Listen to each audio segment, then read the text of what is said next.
সবসময় যে painting perfect হতে হবে এমনটা নয়, মাঝে মাঝে চাইলে সহজ কিছু ছবি আর্ট করা যায়। Hello everyone, welcome to my page. আজকের এই পেন্টিংটা একদমই ইজি ছিল। আর আমরা সবসময় কেন জানি সব কিছুতেই পারফেকশন খুঁজি। এত পারফেকশন না খুঁজে খুব ইজি ওয়েতেও কিছু করা যায়। আমি এখানে একদমই সিম্পল একটা পেন্টিং করেছি। গধূলি বিকেল, ঠিক বিকেল না, সন্ধ্যার আগ মুহূর্ত ছিল। আর পানি, নৌকা আর দুজন মানুষ, আর কিছু পাখি ছিল।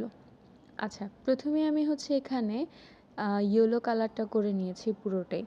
এখানে আমি নিচে কি বলে সমুদ্রের কালারটাও আমি হলুদ রেখেছি, আর পিছনে যে আকাশটা ছিল সেই কালারটাও আমি হলুদই রেখেছি। আমি এখানে বোঝাতে চেয়েছি যে বেশিরভাগ আলোটাই সমুদ্রতে পড়ছে, তাই মাঝে মাঝে আমি নীল কালার দিয়েছি, আর পুরোটাই আগে আমি ব্যাকগ্রাউন্ড হলুদ কালারটা করেছি। আকাশের হলুদ কালারটার সাথে চাইলেই লাল, কমলা কালার মিক্স করে তারপর দেওয়া যেত, কিন্তু আমি এই হলুদ কালারটা অন্য একটা পেন্টিংয়ের রেফারেন্স থেকে দেখেছিলাম। তো আমার মনে হলো যে একদম হলুদ করে দেখা যাক কেমন লাগে, কিন্তু এটার শেষের ফাইনাল লুকটা বেশ ভালোই এসেছে। এই ফাইনাল লুক। আর রোদের মাঝে এই পেন্টিংটা এত সুন্দর লাগছিল যা বলে বোঝানোর মতো না। Thanks for watching.